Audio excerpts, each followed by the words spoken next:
ফের সেই 22 তারিখ এবং আজকের দিনেই কিন্তু ভারতের নিরস্ত নিরপরাধ 26 জন মানুষকে হিন্দু এই পরিচয় জেনে টার্গেট কিলিং করেছিল 4 জন জঙ্গি। কেউ গিয়েছিল হানিমুনে, কেউ বা পরিবারের সঙ্গে ঘুরতে। ভারতের সুইজারল্যান্ড বৈসারান উপত্যকায় ভূস্বর্গের নৈসর্গিক দৃশ্য উপভোগের মধ্যে হঠাৎই জলপাই পোশাকে হাজির জঙ্গিরা।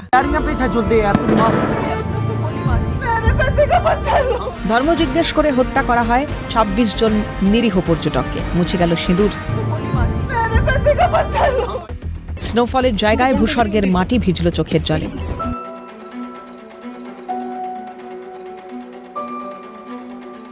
খবর পেয়েই সৌদি আরব সফর কাটছাঁট করে দেশে ফিরলেন প্রধানমন্ত্রী নরেন্দ্র মোদী।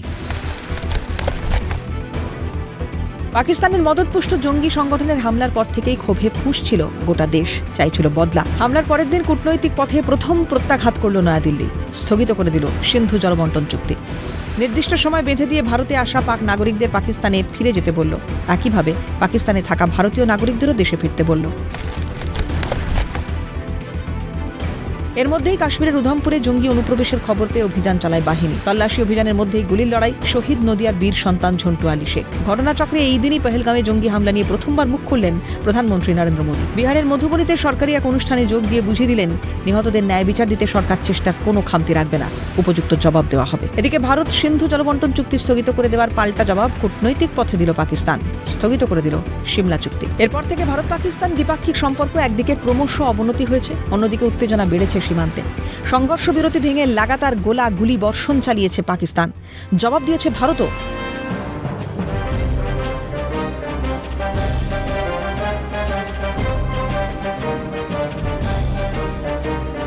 প্রত্যাঘাত যোগ্য জবাবের দাবিতে দেশবাসী ফুঁসেছে, আর তলে তলে প্রস্তুতি চালিয়ে গিয়েছে নয়াদিল্লি। প্রধানমন্ত্রী দফায় দফায় বৈঠক করেন প্রতিরক্ষামন্ত্রী রাজনাথ সিং, স্বরাষ্ট্রমন্ত্রী অমিত শাহ তাদের সঙ্গে। বৈঠক করেছেন জাতীয় নিরাপত্তা উপদেষ্টা Ajit Doval, chief of defence staff Anil Chauhan ও স্থল, জল এবং নৌ 3 বাহিনীর প্রধানের সঙ্গে। ক্রমশ দীর্ঘতর হয়েছে অপেক্ষা, আর সঙ্গে আমেরিকা, রাশিয়া সহ বিশ্বের বিভিন্ন দেশের সঙ্গে সখ্যতা বাড়িয়েছে ভারত। পাশাপাশি যুদ্ধের প্রস্তুতিতে ব্ল্যাকআউটের পরিস্থিতির মক ড্রিলিং চলেছে পাক সীমান্তবর্তী রাজ্যগুলো সহ দেশ জুড়ে। শেষ পর্যন্ত পহেলগাঁও হামলার 14 দিন পর অবশেষে প্রত্যাঘাত ভারতের। রাত্রি গভীর, আন্দাজ 2টোর আশেপাশে। নিকশ কালো আকাশ ভেদ করে ছুটল মিসাইল, আঘাত হানল নির্দিষ্ট লক্ষ্যে। ভালো করে কেউ কিছু বুঝে ওঠার আগেই নিমেষে শেষ 9টি জঙ্গি ঘাঁটি। সিঁদুর মুছে দেওয়ার জবাব অপারেশন সিন্দুর। ধ্বংস লস্কর-ই তৈবা, জৈশ-ই মোহাম্মদ, হিজবুল মুজাহিদিনের মতো একের পর এক জঙ্গি সংগঠনের সদর দপ্তর।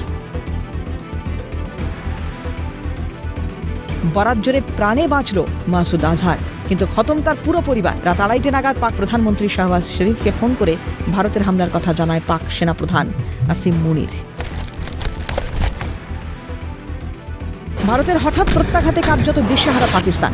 গুড়িয়ে গিয়েছে একের পর এক জঙ্গি ঘাঁটি, পুরোদস্তুর মাতামের আবহ।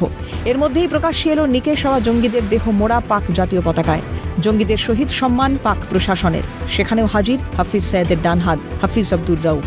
অপারেশন সিন্দুরের মধ্যে দিয়ে ভারতের প্রত্যাঘাত জবাব এলো 7ই মে রাতেই। সীমান্ত পার থেকে মর্টার গোলা হামলা চলছিলই, প্রাণ হারাচ্ছিলেন নিরীহ ভারতবাসী, হচ্ছিল সম্পত্তি ক্ষয়ও। এরই মধ্যে সন্ধ্যের অন্ধকার ঘনাতেই ওয়াঘার ওপার থেকে ঝাঁকে ঝাঁকে ছুটে এলো ড্রোন, কিন্তু হার মানতে হলো ভারতের এয়ার ডিফেন্স সিস্টেমের কাছে। মাঝ আকাশেই খেল খতম পাক ড্রোনের।